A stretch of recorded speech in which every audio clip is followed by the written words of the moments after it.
Warga Aceh ramai kibarkan bendera putih, tanda menyerah dihantam banjir, padahal bantuan mengalir. Sejumlah warga korban bencana banjir di Kabupaten Aceh Tamiang mengibarkan bendera putih di beberapa posko sepanjang jalan lintas Medan, Banda Aceh. Padahal, bantuan baik dari pemerintah, pribadi dan lembaga-lembaga lain terus menggaungkan tersalurnya bantuan ke Aceh.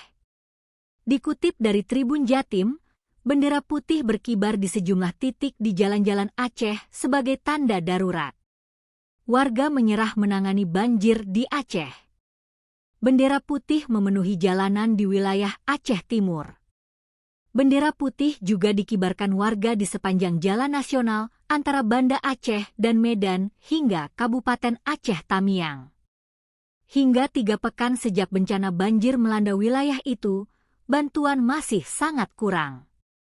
Warga akhirnya berinisiatif saling bantu dan membangun dapur umum mandiri. Namun, ketersediaan bahan makanan yang mereka miliki kian menipis dan banyak warga kelaparan. Masyarakat di sini sudah tidak sanggup. Bendera putih ini tanda kami menyerah oleh keadaan, ujar Zamzami, dikutip dari Tribun Jatim.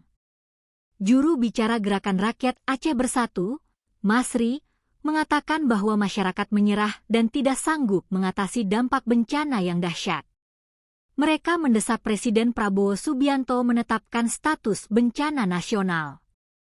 Jika tidak, kata Masri, masyarakat akan turun ke jalan pada 16 Desember 2025.